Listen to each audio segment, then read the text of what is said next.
Okay, I'm just going to. Suzanne Soto-Davies is the founder and publisher of Silver and Gold, a magazine specific to boomers and seniors. Suzanne is also part owner of an exhibit company and cosmetics formulator for her hair and skincare product line. After her mother's aneurysm in 2012, Suzanne published the WISH Workbook, which stands for What If Something Happens, a complete workbook in which to jot your most important information so your family can assist you should something happen.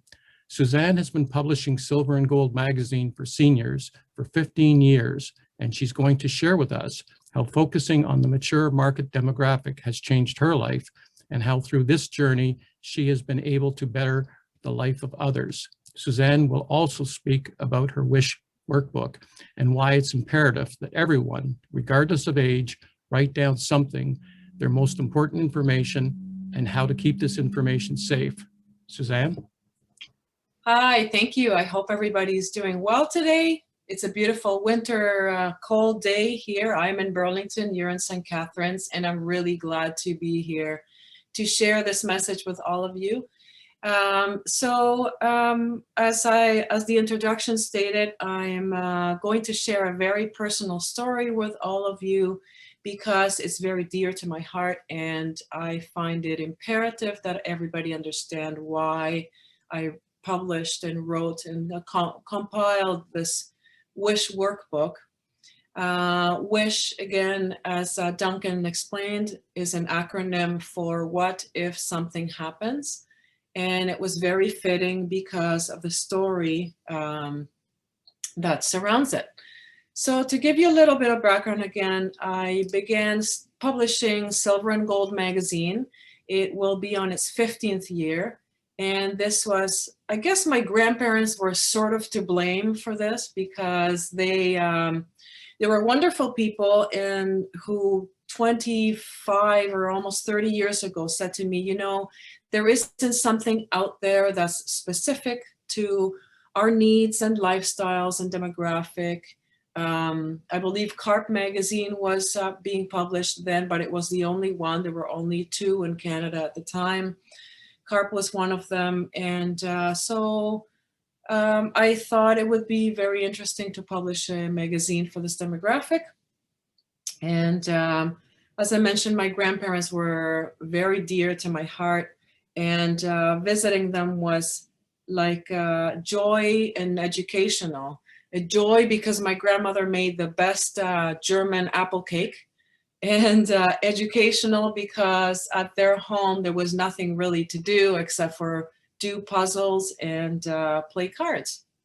So when they suggested me publishing this magazine, it seemed like the timing was right, and I started publishing it. Unfortunately, they weren't around to see it happen, but they taught me, along with my parents, the importance of family and why it's a blessing. My life and my work revolves around my family, and it reflects that love. So there is this is one of my favorite sayings by Desmond Tutu, a Nobel Peace Prize recipient. You don't choose your family, they are God's gift to you as you are to them. So that's a little bit of, it will tell you a lot about my beliefs and what it all means to me. So in my life, my family has been the guidance behind much of what I do and the decisions I make. Here's a picture of my family. I'm the little one on the bottom left. This is in Machu Picchu. And it's the reason why I may sound a little funny to some of you is because my first language is Spanish. I was born and raised in Peru. And we came here when I was 15 years old. In the late 80s, terrorism was very high. Inflation was 2,000%. So getting by was very, very difficult. Through the years, we became very close as a family, as most families are, if not, they should be. We knew everything about each other. We shared money issues. We talked about work and feelings and everything surrounding loves, trials, and as we grew up and developed our own lives, we each went our separate ways, and as families often do. Until on Christmas 2012, I received a call saying that my mother had been flown to the hospital in Toronto. She had suffered an aneurysm and was given a 2% chance of survival. The next hours were very critical for us. We needed to act fast and fill out all kinds of paperwork, answer questions to the doctors and specialists at Sunnybrook Hospital. The doctors inundated us with questions, like when was her last checkup? What is her regular high blood? Does she have high blood pressure? Does she have a heart murmur? What medications is she on? What is her blood type? They said they could test her blood type, but it takes time and there's not enough O negative blood to go around. So these are the kinds of things that we were faced with at the hospital. And we knew a lot about our family, but did we know enough to answer these, regardless that it was Christmas Eve, that we all had kids at home, and that you're under a lot of pressure? So my mother was very healthy in general. She was almost 70 at the time. She walked a lot, didn't smoke, never drank. She was the kind of person that did everything for everybody. And I'm sure a lot of you are like that in your families, or you know somebody like that in your family. And then this happened. Nobody tells you how to prepare when an emergency occurs. You can't answer questions. You can't think of numbers. You can't think of names, and you don't remember things like your lawyer's name, your doctor's name, or especially not somebody else's. I knew her doctor's name, actually, and I knew much about my mother's family history, but what good would do us to try to reach a doctor on Christmas Eve? Some of us were dealing with children who were just coming home from school and university.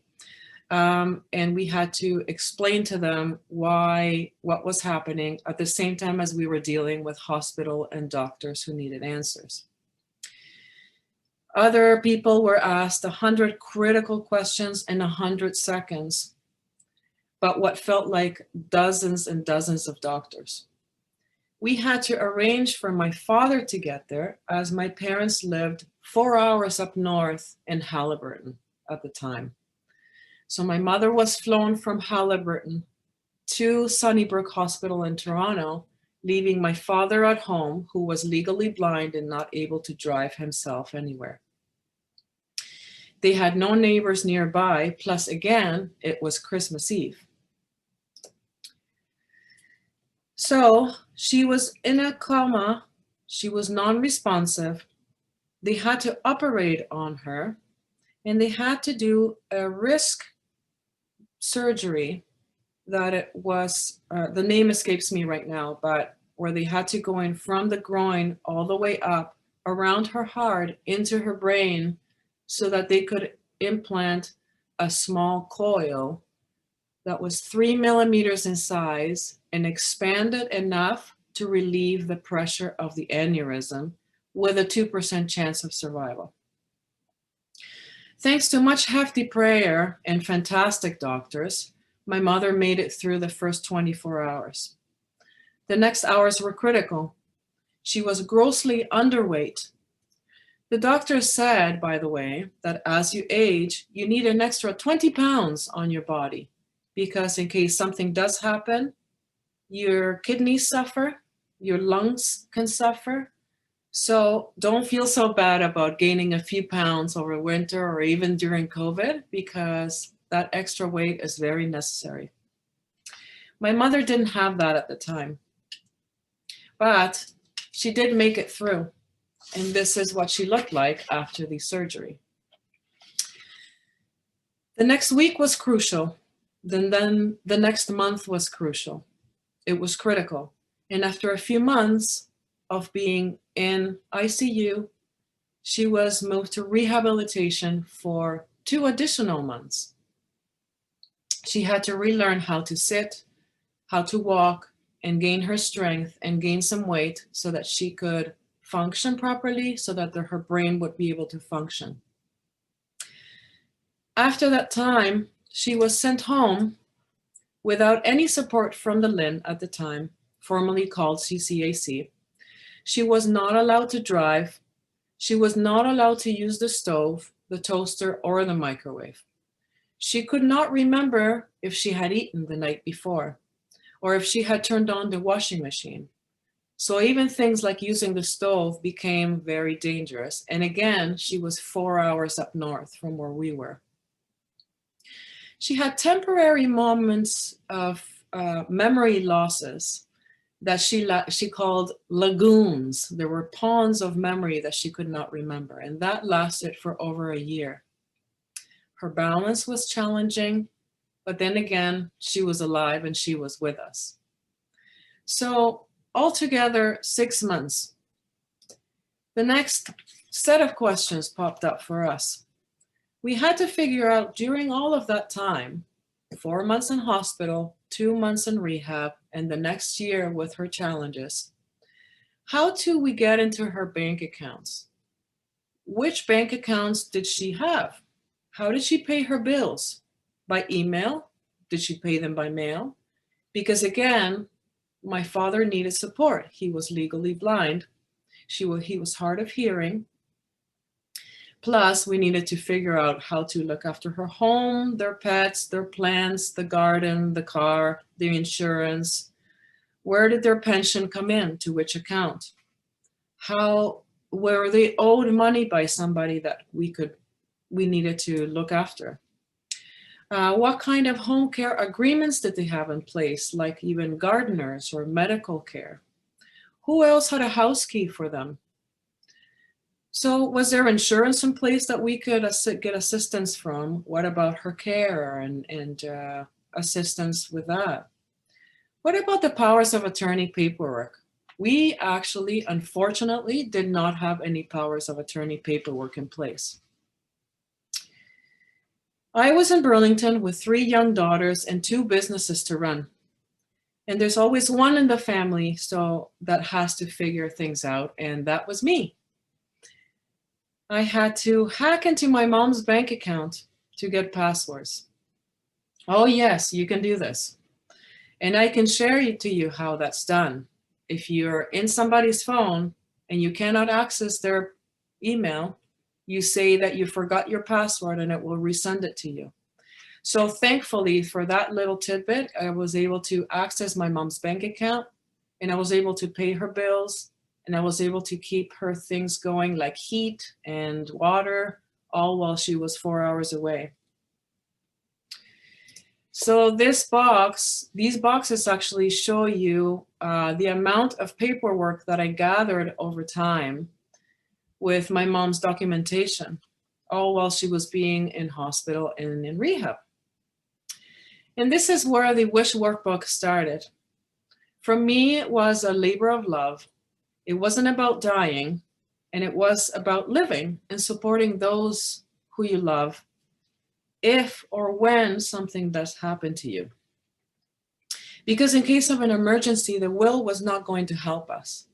In fact, an interesting little story, my parents did have a will. They each had a separate will, but on Christmas Eve, in case of an emergency, the will did not help us. Their lawyer was in France and nowhere to be reached. So we had to try and figure out what kind of documentation she needed for an emergency. As I'm sure many of you do have in place a will, and if you don't, shame on you. But the definition of a will is a legal document that expresses the wishes as to how your property and your care is to be looked after and how it is to be distributed at time of death. A will state your final wishes. But what if you don't die? What if something happens to you, like a stroke or a car accident, that renders you unable to communicate with your family members, even for a month? Let's just take that into place. What if you're on a trip to France, like my mother's lawyer was, and because of X or Y's emergencies, you can't come back for some time? Who looks after your stuff then? Who pays your bills? What about your insurance numbers? Your will does not do that. So I put together the Wish Workbook, and here's a photo of it in the cover. I published the Wish Workbook because it fully complements your will. It fills in the blanks that your will does not provide. Because it's complete and everything your loved ones need to know if something happens to you. So what I do is I try and encourage people to provide one and give it to somebody who you fully trust. This is an idea of the table of contents in the Wish Workbook and the kind of information that I had to compile in order to be able to help my mother. As it says, there's medical information like important contacts, allergies, and sensitivities. There's past illnesses and health challenges. These are all things that the doctors in an emergency room would ask you. Are there any medical illnesses from previous family members? What are the medications that they're on? What kind of supplements? That became really important because my mother was taking omega oils. They're a supplement that you take, and apparently omega-3, 6, and 9 oils act as a blood thinner as well. So they told her that in case of an emergency, you really should not be taking those because they can thin out your blood, which it can also help, of course, in case of a stroke. But there was a lot of challenges. Things like insurance are in the Wish Book, and financial day-to-day banking, which would have been really, really helpful for us to be able to have in case of an emergency. Online banking, everybody is very scared about sharing their passwords. But what I have done is I created 2 versions of the Wish Workbook. One is a printed one for those who feel comfortable writing the information in by hand. The other one is a PDF one or an electronic one that comes complete with a password. It's a personalized password that you only can use and you can share with your one trusted contact. So things like around the home, your pet companions, and if something happens to you, how's your pooch going to be looked after and who the vet is. This is really important for some people. There is some examples of things that you may not have thought about as well. Like, what's your blood type? Are there family members that have your blood type? This is something that you can ask your doctor for next time you get a blood test is, I want to know my blood type, and they can add it on and they can provide you with that information. There's stress and stressors in my life, things that can help calm and soothe me. And it may seem like unimportant, but for us at the hospital, we could see that my mother, unable to communicate in the ICU, was very uncomfortable, and we couldn't figure out why. The doctors suggested that maybe it was the medication she was on, but as soon as we were able to turn her and lift her a little bit on her side and put a pillow under her knees, was actually the way she would sleep at night. So she started sleeping soundly after that. What about savings and cash? This is something that became very relevant when my uncle had an accident and was sent to hospital. We found out later that he had been struggling with a little bit of dementia, and in the basement of his house, he had stashed over $100,000 in cash. So these are things that you don't think about, but if something does happen to you, if you live alone or your spouse doesn't know, that cash will be lost. So trusted neighbors and friends who can help. For those who have children, what about the children's school contact? Because I believe that anybody should have a wish book and everybody should write their information down. So what I advise for people is, if you don't want to buy a wish workbook, that's fine, and that's your priority. but write it all down and write it down somewhere. Keep a binder, keep a box like the box that I had, and don't advertise it. So you need to be able to have one person that you trust. What I often tell people, and it's printed in the Wish Workbook as well, is that once you complete it, give it to your lawyer, as long as he doesn't travel on holidays. So give it to your lawyer, your real estate lawyer. You can give it to your certified financial advisor. Give it to your spouse if you trust them. Maybe not necessarily all of your children, because we have had discussions about the trust that is between children and parents. So you have to be able to trust them, obviously. Write down all your medical information and complete a power of attorney. The power of attorney paperwork is available also through the Wish Workbook website. It's free to download. It's free, provided by the government. And you can get the link there. You can download it from the government site. And you can complete it and have 2 people witness it for you, and they cannot be your children. So all of the information is there, and that is information that's very important, obviously. So what is my mother like now? Here's a photo of her and I in much milder weather. One summer day, I brought my mother home to visit with me, and I picked her up, brought her back with me. She stayed overnight, and we were watching a movie. So I asked her, "How are you feeling now?" She said, "I'm fine." And I put my arm around her and I started to cry. And she said, "What's wrong?" I said, "I'm just really happy to have you by my side, that after everything, you're here, you're with us." She tapped me on the shoulder and she said, "That's nice, dear." So that's basically how she is. Times have changed, but again, she's here with us. Why does it matter? Because the information that you compile will help all of your family members. Because it is really and truly unfair to give your children this much stress if something does happen to you. And if you're married, your spouse would be a mess anyway. So for them to try and remember all this information, again, is quite challenging. Trust me on that. For your own peace of mind, regardless of age, this is peace of mind. This is one of my favorite sayings, and I go by this often. Prepare and prevent, not repair and repent. Thank you very much.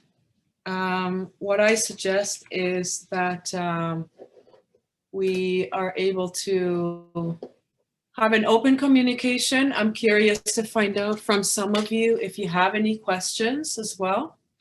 If you're able to share your input and maybe share some of your stories. And yes, thank you so much for that.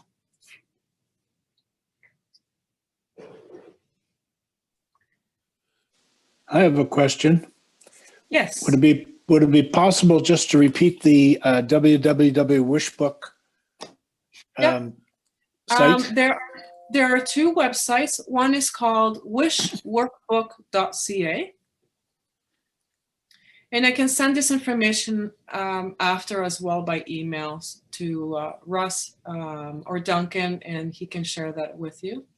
The other website is whatifsomethinghappens.ca. So either one, try to make them as easy as possible to remember. And on that website, you can order the wish book. You can see samples of the pages as well. There are more samples than the ones I provided, so you can see. And you can either order the printed one, or you can order the PDF version one, which will come with a personalized password for you. What I suggest to people is for Mother's Day or Father's Day or Christmas, Easter, birthdays, it makes a great gift because For all those people who have everything, but they don't have this, it's a good opportunity to share something with them. It's not very expensive. The PDF version is $15. The printed version with shipping is $22. So all of that is on the website. And like I said, if you're not the kind of person to order online, you can phone us and we can take your order as well. But you're welcome to compile all your information and keep it in a binder, keep it in a safe place, and don't forget any of those key elements that you need. Yeah. So does anybody else have another question for me? Bring it on. Unmute yourself, Hugh. Okay. I think it's very important to communicate inside the house. I pay all the bills, and if I was to be run over by a bus tomorrow, my wife would be out of the house because the phone would be cut off, the gas would be cut off. All of these things happen because I do all of this and she does certain other things. So the intra-house communication is very important. So actually last month, believe it or not, I made a list of all the things that I do out of my bank account or on my part of the Visa card, if you like, so that if anything happened to me or vice versa, that the house would still run. And I think that's very important. You're right, Hugh, and I'm glad you brought that up because you're right, it is very important. And it's something that I have added in the WISH workbook as well, a house information. So it lists all your utilities and the account numbers and the phone numbers, and you can just start, do a page a day is what I tell people, and just fill in the information, because in publishing Silver and Gold, I did a lot of demographical studies, and 83% of household bills by seniors are paid by men. Yet longevity shows that women will outlive their spouses. So a lot of women are not aware of the ins and outs of paying the bills at home. And actually, Oh, excuse me. Bless you, Rich. And Sorry. actually, a lot of women don't want to know. And I'll give you an example. My next door neighbors, she's 82 and he's 80. So good for her. But she does not know or care to know what the bills are. She finds it stressful. She doesn't want to know anything about going online, or paying bills online is not friendly with the computer. Yet he does all the payments and all of that. So it's a big challenge, and that's why I think all of that needs to be written down. You're right, Hugh. Question? Yes.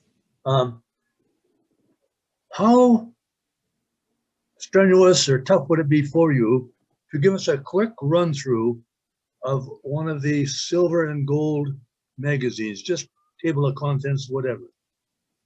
Okay, I can talk a little bit about Silver and Gold, but before we get into that, do we have any more questions with regards to the WISH workbook? I have a copy here that I can show you so you can see. It's letter size.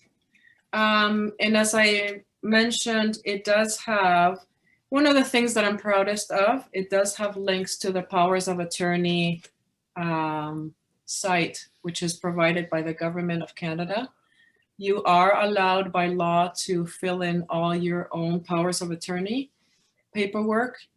You can complete it yourself as long as it is properly filled, and all the instructions are there. It's really quite handy. You can change it yourself as long as it's witnessed. And you can keep a copy of it at home, provide one to your kids. There are two in Ontario. There's the power of attorney for care. So in case something happens to you with your health and medications or state of mind. The other one is for property, which is your home, your banking, your money.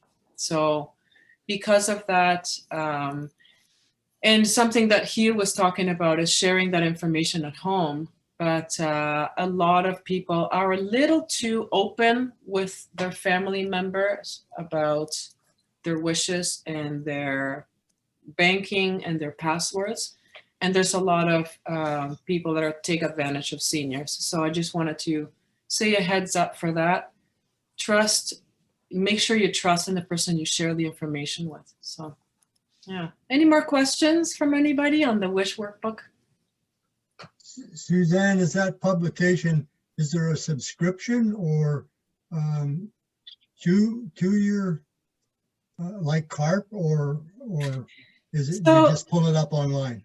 I'll tell you the story behind Silver and Gold, and it's a bit of it's a great story, but it's also a sad one for me because I have been publishing it for 15 years. It comes out 4 times a year, so it's a seasonal publication. Unfortunately, due to COVID, we haven't been able to print it since the spring of last year because there are no places to distribute it. A lot of distribution locations were closed, like senior centers, community centers. A lot of restaurants took out the magazine racks. And a lot of our advertisers either have closed down because of COVID, or they have not been able to advertise because they're at 20% capacity. So we stopped printing it. We do have it online. It's free. You can visit the silvergoldmagazine.ca website. Again, I'll provide that link so it can be circulated among you. It is provided for free, and in the magazine online, you're able to listen to the articles at your leisure. There are some videos that are embedded in there. The magazine focuses largely on illness prevention, health, money matters, family, and things like seasonal topics like gardening. We have woodworkers. We have a lot of different topics depending on season, and it's all catered to what I call the boomers plus. So people 50 plus like me. So. Like most of us. That's right. It's perfect. I started publishing it, and one of the first things my dad said to me is, you know, if you wanted to make money, you should have gotten into real estate.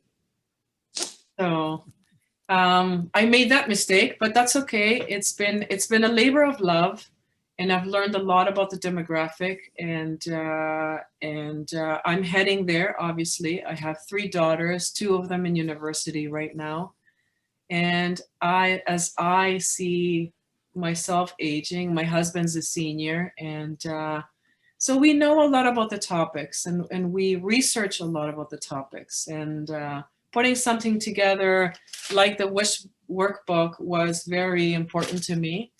I'll pull up one of the magazines and quickly show you the cover. So this is the silver and gold. Are you going to share your screen, or are you? Oh, click I into can't. everybody. Click my into screen, speaker I view if think. you want to see her. There you go. I can share my screen if you'd like. There we go. So this is a typical silver and gold magazine. It has 48 pages, and it's we started distributing and printing it in Halton region, which is Burlington, Oakville, Halton Hills, and Georgetown, and in Hamilton region as well. So through Dundas and Ancaster, all the way to Stony Creek. At one point in time, we were distributing it throughout Niagara, all the way to Niagara Falls. This is quite some time ago. But we stopped because the advertisers didn't want to come into the magazine with us. They had, the golf courses wanted to comp us golfing instead of advertising. The wineries wanted to send us invitations to the wine festivals instead of advertising. And places like Clifton Hill and all the visitor centers are very stingy.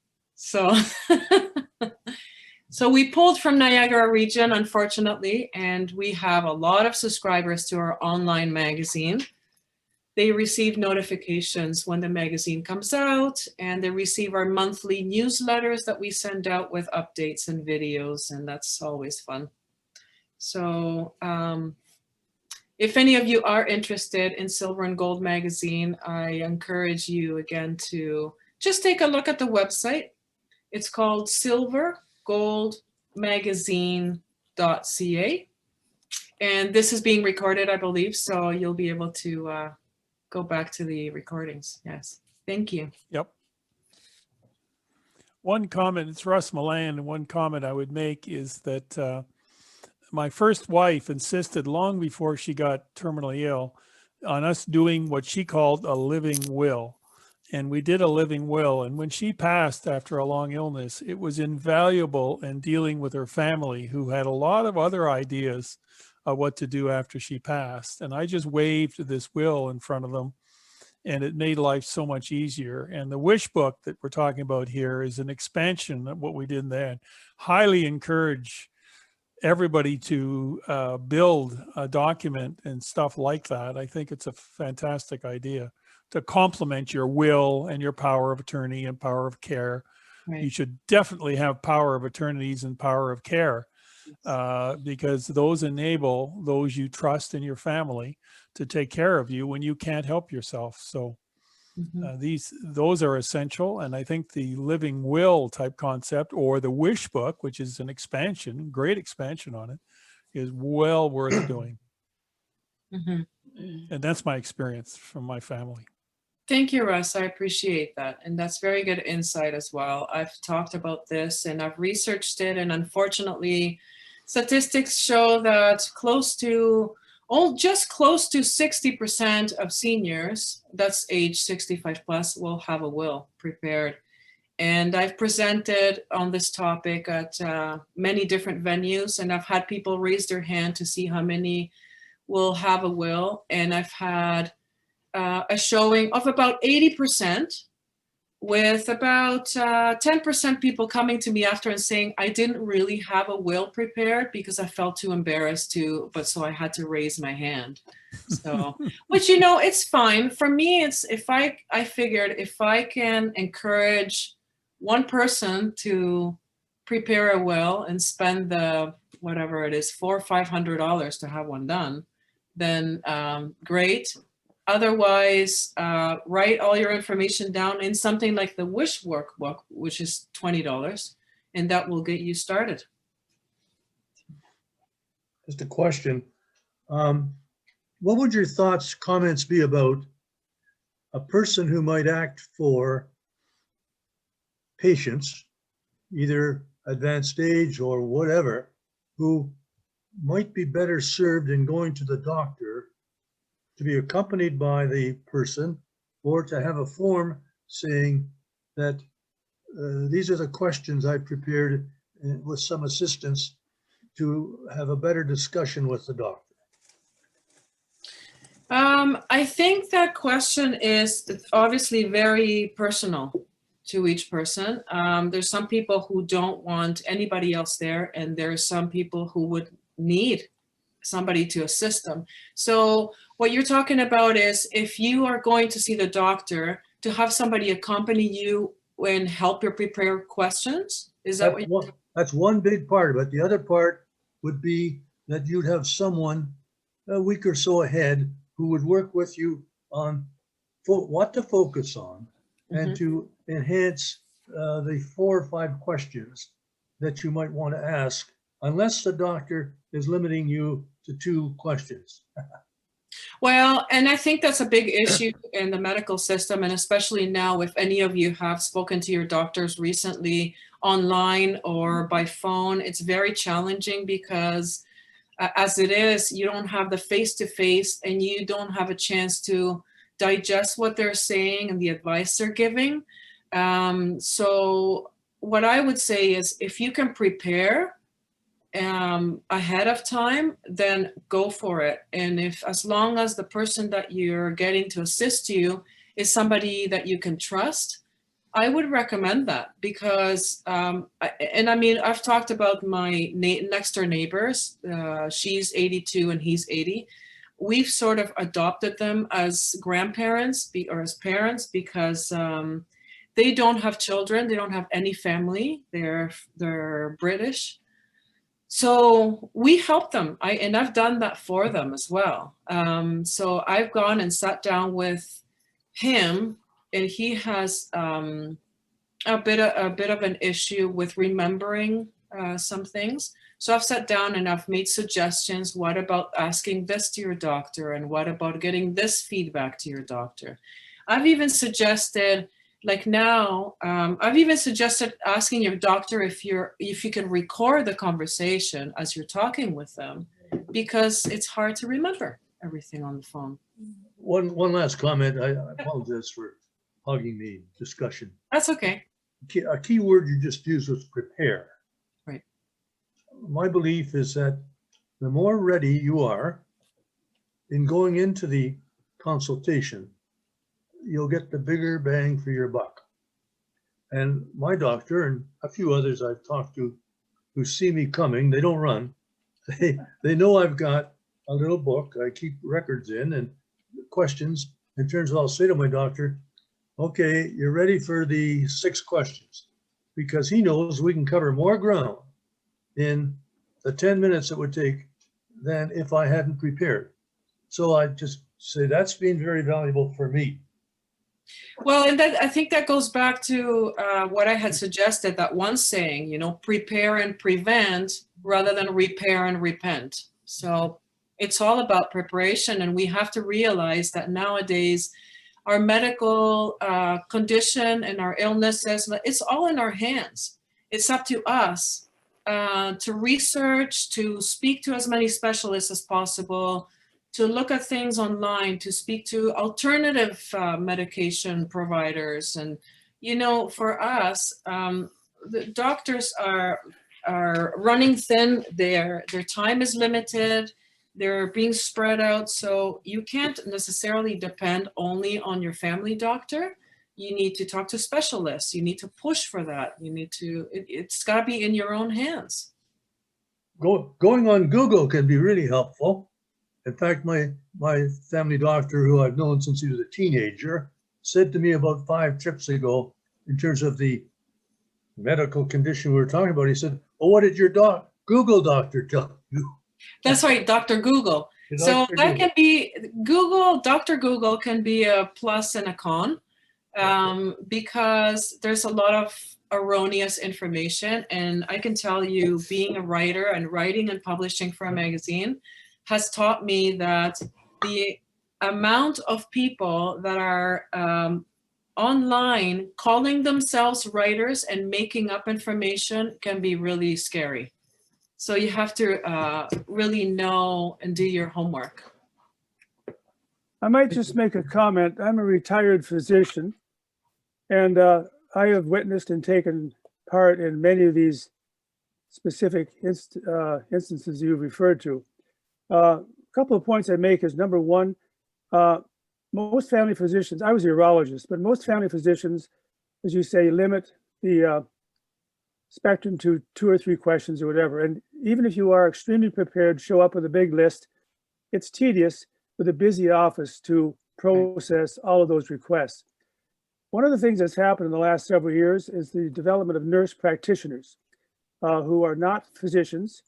They're nurses basically with an extra year of training of more or less internship or practical experience, but they have access to the computer as we all do, and they're trained to process vast portions of information such that you would show up with specific questions and they would be able to give you quite reasonable answers, things that you yourself would seek out on the internet, and most of them are not qualified to interpret what you're reading on the internet on Google. So that's where the frustration is. So if you have a reliable person like a nurse practitioner who has some background in assessing and interpreting all this data, you'd be far better served. The other point I make is that a living will is critical. I personally have witnessed over the years many, many episodes of families facing extremely emotional times and decision-making, what to do with mom or dad when they're facing critical illness, they're intubated in ICU, desperately ill, almost certainly would be facing a terminal illness, and the family is faced with what to do. Should we keep the person on life support system? What's their quality of life? And sure, it all comes down to your sense of values and what's important to you. But if that's all determined by the person, the patient, with a living will, then it makes it so much easier for the family to say, look, Dad didn't want us to do this. He wouldn't want to be on this ventilator for 7 weeks. Is there a second? So these are things to keep in mind, and I think they're important. That's I really appreciate your input, and you're right that all of that you suggested is very valuable, and yes, for sure. I mean, I think it requires professional help, and I often, again, I talked about my parents and my neighbors, and it's the same thing. You need to seek help, and you need to not be okay with it, and you need to, I mean, in terms of just keep going and ask for it. And if you don't feel satisfied, then get a second opinion. Like just, you know. Yeah. Very true. If I might make a comment as well, we created a document about 15 years ago to help our sons through when we're gone. The thing that I take away from today is we spent no time on things like blood type, and I'll add that to the document. But our biggest challenge is keeping it up to date. Right. For example, our lawyer passed away. You know, it's something that we've had to do almost every 2 years to keep them from getting false information. Yeah. And that's, thank you so much for that comment. And you're right, it is difficult, especially when every time you go into online banking, they're asking you to change your password, which is for your safety, obviously, but keeping up with that is a challenge. So what I advise people is, I have the Workbook in PDF format again, so you can go back and you can retype your answers 2 weeks later or 2 years later and change it and modify it. And then you can print it out and give it to your kids or whatever it is that you're doing with it after that. But also, if you are keeping a box or a binder with the documentation, just write it down even on a scrap piece of paper with the date. You know, password for TD Bank is now blah, blah, blah, and then write the date and throw it in the box, because all of that will help. We didn't have any of that when we went through with the situation with my mother, and it was awful, just trying to figure it all out. You mentioned about telling someone about the $100,000 in the basement in cash. I wonder about how much money is frozen in bank accounts around the country, because banks don't know you've died. The children or the spouse doesn't know about the money in this account because there's no record of it at the house. I have practical experience here. My brother dealt with my father's death. My mother had died some years before. My brother dealt with everything in the summer, but he discovered at Christmas that there was another bank account that he just happened upon it. That bank account wasn't known to me or my brother. Had he not discovered it accidentally, it would have gone on being frozen at the bank, and they didn't know he died. They might have wondered why he was 140 and still had this bank account outstanding, perhaps, I don't know. But yeah, we realized there was £30,000 in a bank account we knew nothing about. Yeah. And it's, I think we all have heard these stories or know somebody who knows somebody who's gone through this, right? And it's the same thing that happened to my uncle. And in fact, when my mother-in-law passed away, she passed away in 2008. She got C. diff while she was at the hospital. But when she passed away, they called us 4 years later to say, by the way, we found another bank account of hers. She had a total of 16 bank accounts that over the years she had opened and forgotten about, or opened and couldn't remember if it was RBC or TD or who, but 16 bank accounts they found. This bank account was at another institution. My brother dealt with Barclays Bank, happened to have all the accounts, savings and otherwise. This other account was at another institution. So, I mean, I say, by chance, he happened upon it. My father had never, in our knowledge, ever gone to this institution in town. They had a branch in town, never gone to this institution. Money was just sitting there. We don't know where the money came from. It could have been stolen for all we knew. Right. And Eventually, it was an amusing story. My brother embellished it, of course, and said my father had a mistress on the side and this was the sale of her apartment and so on. He was a wonderful one with stories. I can't imagine my father doing this, but where did this money come from? We have no idea. He accidentally found it. Yeah. Canadian banks now, the dormant accounts, they'll notify you, they'll send out letters that you haven't used your account in X amount of time, 2 years, 5 years, 9 years, whatever it is. At that end of that period, it goes to the Canadian government. The Canadian government has a site that you can go on and look up and see if anywhere across Canada, if you've moved in that you may or may not have monies on deposit with the Canadian government that hasn't been claimed, and there's a process to go through. So if every now and again, if you think that's happened, you can check. But local banks now, by law, are advised to send you out anything on your account where there's been no activity, and that's to cover off things like you've moved or you've passed away and they don't know it. So I don't know if that helps, but that's in place here in Canada. And I think that's Jim, that's a really good input, and I think it's very helpful. However, if you're doing that for somebody else, you need to, again, make sure you have a power of attorney for them. Because if my mother-in-law had passed away and the power of attorney documentation would have been in place, then you could do that and you could look on her behalf. But otherwise, you can't. Well, yeah, yes and no. It's a process that if you don't have power of attorney, but you can go through hoops to show them, you know, that you have a kinship or a relationship, and there, you know, sometimes we think Big Brother and the government is all taking and not, but they're pretty good at trying. It takes time and there's a fair amount of hoops, but you can usually get through that if you want to persevere.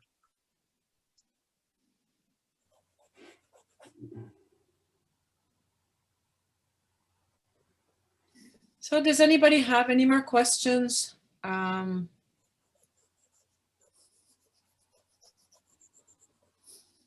Make a comment here, and that is that I taught personal financial planning at Niagara College for 10 years and retirement planning as well. And one of the things that I stressed with regards to power of attorney and wills is that you should revisit power of attorney and the wills over the years, because circumstances change. For example, you might have when you did your will, you might have had a granddaughter who was just born, but now 15 years later, your granddaughter is about to go to university, and maybe somebody else in your family has died. So you want to take a look and see who you've named as beneficiaries and that sort of thing. So, you know, I'm 80 years old and I'm on my third will, and I'm about to see my lawyer and probably change this one too. That's great. That's really good input, Art. Thank you so much for sharing. And it actually reminded me that I need to update mine because I have 3 daughters and 2 of them are in university. And if something happened to me or my husband and I, then I don't think they would stay with my sister now. So I think they're all grown up. So Yeah, thank you. The other thing people need to understand is that when somebody dies, the power of attorney is of no use at all. Right. At death, the power of attorney is null and void. It's the will. So, power of attorney only applies when the person is still alive. That's a really good point, and you're right. And see, in the case of my mother, she survived while she was in hospital. The power of attorney came to be incredibly important, which she didn't have in place. So we had to jump through hoops and show kinship at a time when she was, in emergency care. But you're right. It's they're important in very different ways, aren't they?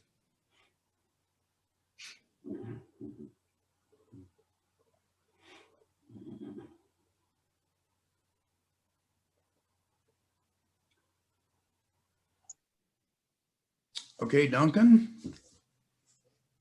Okay, Suzanne, thank you on behalf of the PROBUS Club of St. Catharines.